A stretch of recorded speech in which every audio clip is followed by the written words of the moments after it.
صوبے پنجاب میں ضلع چکوال کے بیشتر زرخیز پہاڑوں کی گہرائی میں کوئلے کے ذخائر موجود ہیں۔ کان کے دہانے سے پہاڑ کے اندر تک کا سفر کرنے کے لیے انجینئرنگ عملے سے لے کر کان ایک محفوظ عمودی داخلی راستہ بناتے ہیں۔ سینکڑوں فٹ گہرائی میں اترنے کے بعد شروع ہوتا ہے کئی میٹروں پر محیط پیدل سفر، جہاں سر اور کمر جھکا کر چلنا پڑتا ہے۔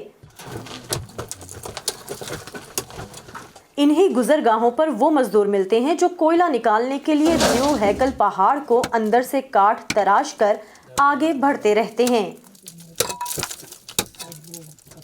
کوئی ڈر نہیں ہے، زمین کے کوئی بندے زمین کے اوپر کام کرتا ہے، ہم پہاڑ کے نیچے کام کرتے ہیں۔ محفوظ کوئی لکڑی مکڑی جدھر لگتا ہے تو وہ ہم اپنا سیفٹی رکھتا ہے، منیجر صاحب آتا ہے وہ ہم کو دکھاتا ہے کہ یہ جگہ خراب ہے، ادھر کام نہیں کرو، پھر ہم دوسرا سراغ میں کام کرتا ہے۔ پھر اس میں پیسے تھوڑا زیادہ ہوتا ہے، باہر پیسے تھوڑا کم ہوتا ہے، اس کے لیے ہم اس کو کام کرے گا کوئلے کا۔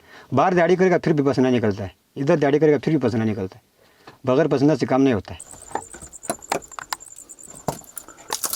کان کنی بلا شبہ ایک محنت طلب کام ہے، اور یہ ان کان کنوں کا حوصلہ اور ہمت ہی ہے کہ یہ کان کنی کبھی رکتی نہیں بلکہ سارا سال جاری ہی رہتی ہے۔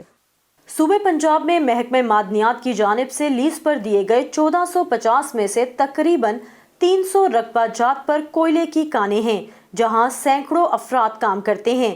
محکمہ معدنیات کے مطابق انہی کان کنوں کی محنت کے باعث ادارہ صرف رائلٹی کی مد میں حکومت کے خزانے میں سالانہ 10 ارب روپے جمع کرواتا ہے۔ دشوار گزار علاقے میں کام کرنے والے ان کان کنوں کو کچھ سہولتیں بھی حاصل ہیں۔ ہمارا ویلفیئر کا ڈپارٹمنٹ ہے، ان کے بچوں کے لیے اسکولز ہیں، ان کے لیے ہاسپٹلز ہیں، ان کے بچوں کے لیے وظیفے ہیں جو ان کے اسکولز میں جو ہوتے ہیں، ایون اسٹائپنڈس، ہائر ایجوکیشن میں کسی کا بچہ جاتا ہے تو اس کے ایکسپنسز ہم لوگ برداشت کرتے ہیں۔ کان کنوں کے بچوں کے لیے سرگودھا اور مکڑوال میں کانوں کے قریب ہی اب تک 4 سرکاری ہائر سیکنڈری اسکول بنائے گئے ہیں۔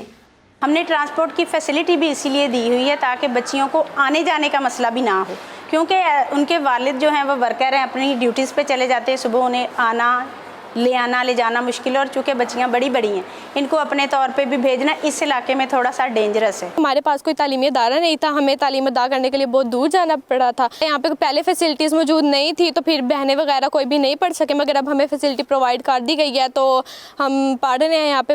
راولپنڈی، خوشاب، چکوال، سرگودھا اور چنیوٹ میں ضلعی سطح پر 13 ڈسپنسریز اور اسپتال قائم کیے گئے ہیں تاکہ کان کنوں کو حادثے کی صورت میں بر وقت طبی امداد مل سکے اور ان کے اہل خانہ کو صحت کی سہولتیں۔ او پی ڈی اور آئی پی ڈی سروسز پرووائڈ کرتے ہیں، جس کے اندر 40 to 50 round about O P D ہماری ہوتی ہے، اور اس کے علاوہ ہم ان کو ایمرجنسی سروسز پرووائڈ کرتے ہیں۔ کسی مزدور کو بلاسٹنگ کے دوران پتھر لگ جانا، کوئی سویئر انجری ہو جانا، اس کو فرسٹ ایڈ پرووائڈ کر کے اس کو پھر دیکھ کے کدھر ہم نے اس کے نیکسٹ ٹریٹمنٹ پلان کیا کرنا ہے۔ یہاں پر سب سے زیادہ ٹائیفائڈ کے پیشنٹس آتے ہیں، gastroenteritis, that is because that is quite prevalent in these areas, 119، 120، 113 میں۔ یہاں پہ پور سینیٹیشن کی وجہ سے یہ زیادہ پھیلتی ہے، تو اسی لیے یہاں کیونکہ گندگی زیادہ ہے۔ پنجاب حکومت کی جانب سے سہولتوں کی دستیابی مددگار یقیناً ہے، مگر کافی نہیں۔ حکام کا کہنا ہے کہ کانوں کے ٹھیکے لینے والوں کو بھی آگے بڑھ کر کان کنوں کی فلاح و بہبود میں کردار ادا کرنے کی ضرورت ہے۔ Saman Khan, voice of America, Chakwal.